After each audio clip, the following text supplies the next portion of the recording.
pengen kalau udah punya anak, aku bisa fit lagi, aku bisa punya badan yang ideal lagi, bisa terlihat seperti anak gadis lagi.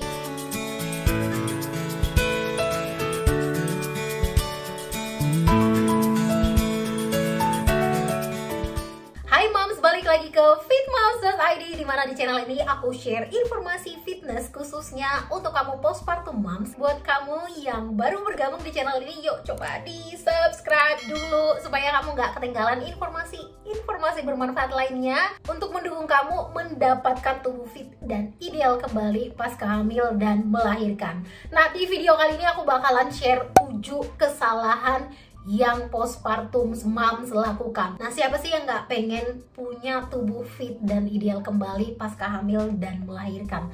Nah, sayangnya banyak dari kita postpartum moms tidak mengetahui bagaimana kondisi tubuh kita dan melakukan kesalahan-kesalahan yang bahkan tidak kita sadari. Untuk mendapatkan tubuh yang fit dan ideal kembali pasca hamil melahirkan merupakan proses yang cukup panjang, namun jika kita lebih aware atau mengetahui bagaimana kondisi tubuh kita termasuk menghindari kesalahan-kesalahan berikut ini, kamu akan lebih mudah mendapatkan atau mencapai goal yang kamu mau. Kesalahan yang pertama yang banyak postpartum moms lakukan yaitu mengabaikan core.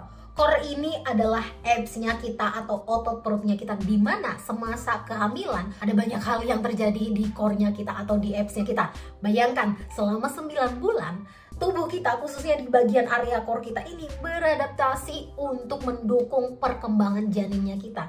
Dari waktu ke waktu, babynya kita berkembang di dalam perutnya kita, otot kita atau abs-nya kita ini harus adaptasi, harus stretching. Jadi penting banget postpartum atau pasca melahirkan, fokusnya kita seharusnya itu adalah memperkuat core-nya kita. Tapi banyak postpartum moms mengabaikan ini dan bahkan tidak mengenali bagaimana kondisi core mereka pasca melahirkan. So, buat kamu moms yang mungkin saat ini sedang hamil atau postpartum, please perhatikan core kamu.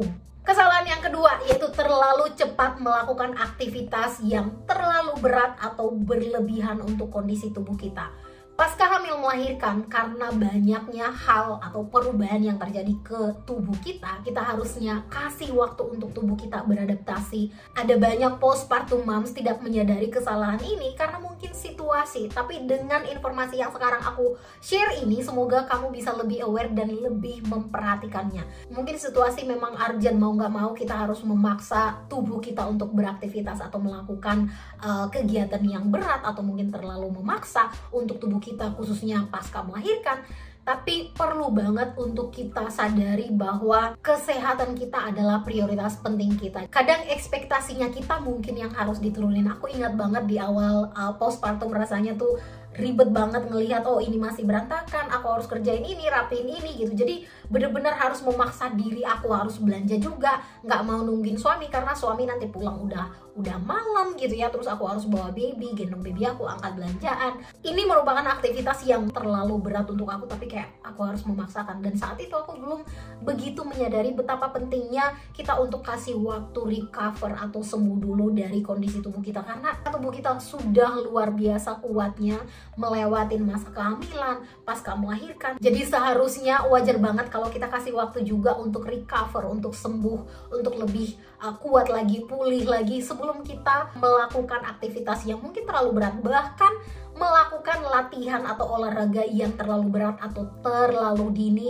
khususnya untuk kita ibu pasca melahirkan. Kesalahan yang ketiga yaitu tidak melakukan pernafasan yang benar pasca hamil dan melahirkan. Karena tubuh kita mengalami banyak perubahan, wajar banget karena semasa hamil baby kita berkembang, bernafasnya kita juga nggak benar, kita nggak connect lagi ke core kita. Dan jangan heran, kebiasaan yang kita lakukan sewaktu hamil seperti bernafas pendek gitu ya, short breathing, itu ke bawah bahkan sesudah melahirkan, dan kita nggak memperbaikinya, kita nggak melatih, kita nggak reconnect kembali bagaimana melakukan pernafasan yang benar, bagaimana bisa connect lagi ke core-nya kita abaikan cara bernafas yang benar, dan kita sibuk dengan kegiatan baru kita, aktivitas baru kita sebagai new moms dengan newborn gitu ya, sampai kita mengabaikan hal yang mungkin simple banget, yaitu bernafas yang benar. So, jangan sampai melakukan kesalahan ini. Please take your time, mungkin sekedar 5-10 menit sehari di kesibukan kamu sambil menyusuin, belajar connect ke tubuh kamu, lakukan meditasi,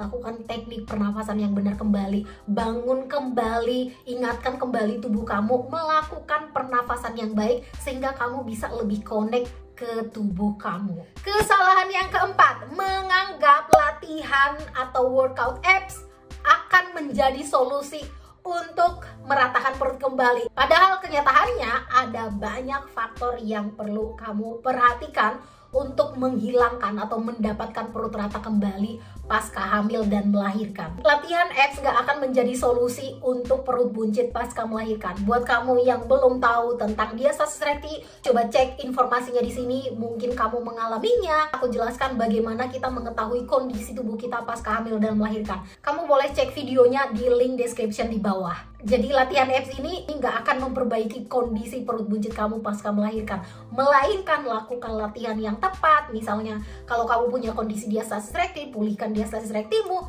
Dan yang pastinya perhatikan dietmu. Kalau kamu punya kondisi BB berlebihan, massa lemaknya tinggi, ya pasti perutnya juga lebih buncit. Jadi kasih solusi yang tepat ke problemnya kamu. Kesalahan yang kelima yaitu mengabaikan postur. Ini banyak banget kita lakukan. Sehari-hari aktivitas kita seperti berdiri, menggendong anak, beraktivitas lainnya, mengangkat beban, saat bangun tidur, saat menyusui.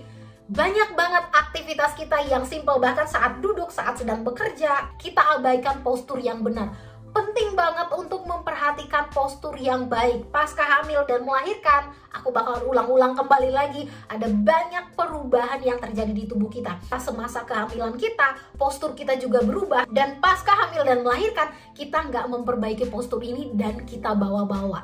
Tanpa melatih atau aware bagaimana postur yang benar, bagaimana kita melatih kembali postur yang benar sehari-hari, kita nggak akan merubah kebiasaan yang buruk tadi. Itu sebabnya memperhatikan postur itu sangat-sangat penting. Jadi jangan lakukan kesalahan ini. Dan kesalahan berikutnya atau yang keenam yaitu membandingkan diri dengan orang lain. Ini banyak banget aku perhatikan, khususnya kita sekarang di dunia online. Kita scrolling, lihat influencer A 3 bulan melahirkan, bodinya udah balik lagi gitu. Kita ngelihat yang indah-indah aja. Jangan bandingkan diri kamu dengan orang lain. Mungkin memang ada beberapa orang yang pasca melahirkan kondisi tubuhnya cepet banget balik seperti semula gitu ya, bisa ideal lagi, udah BB-nya turun aja secara otomatis. Ada banyak faktor yang mempengaruhi, mungkin dari gennya, atau dia memperhatikan dietnya, memperhatikan olahraganya, mungkin dia punya support yang kuat, punya personal trainer, punya asisten rumah tangga untuk ngebantu dia bisa terpenuhi istirahat yang cukup.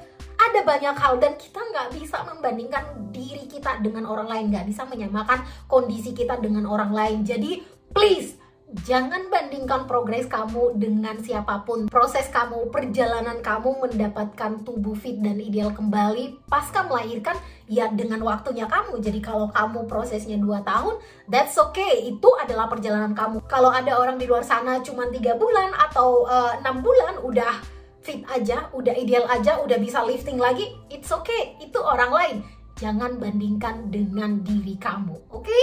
Dan kesalahan yang terakhir atau kesalahan yang ketujuh yaitu tidak memperhatikan pola makan yang baik. Cita-cita kita, aku pengen kalau udah punya anak, aku bisa fit lagi, aku bisa punya badan yang ideal lagi, bisa terlihat seperti anak gadis lagi. Tapi kita nggak memperhatikan pola makan. Pola makan yang baik ini mendukung bagaimana keadaan tubuh kita jangka panjang. Banyak dari kita, khususnya ibu yang menyusui, bilang, aku harus makan banyak supaya ASI aku banyak. Aku sekarang makan untuk 2, untuk baby aku gitu. Jadi sehari-hari kita nggak memperhatikan pola makan. Apa yang ada, makan aja, hajar aja. Jangan lakukan kesalahan ini, karena memperhatikan pola makan itu penting banget. Bukan berarti saat kita menyusui kita hajar aja, makan apa aja, tapi fokuslah ke kualitas makanannya supaya kamu lebih kenyang. Dan perhatikan kebutuhan kamu plus kebutuhan baby kamu. Jadi nggak makan yang berlebihan. Perhatikan juga bagaimana aktivitas fisiknya kamu. Kalau kamu mau informasinya ini, kamu boleh share di kolom komentar. Mungkin next time aku ngebahas topik ini, bagaimana kita mengatur pola makannya kita saat kita sedang menyusui tanpa mempengaruhi produksi ASI kita. Dari 7 kesalahan tadi, kira-kira kesalahan mana yang kamu lakukan? Yuk coba sharing dulu di kolom komentar. Aku mau baca kesalahan mana yang kamu lakukan. Dan semoga dengan informasi ini kamu lebih tahu, kamu lebih mengenali kondisi tubuh kamu lagi, dan menghindari atau tidak melakukan kesalahan-kesalahan yang tadi sudah aku sebutkan. Kalau kamu ngerasa video ini bermanfaat, boleh di-share ke sosial media kamu, dan jangan lupa follow juga akun Fit Moms di sini. Itu dulu informasi yang bisa aku share kali ini, semoga bermanfaat. Sampai ketemu di video yang akan datang. Thank you for watching and bye!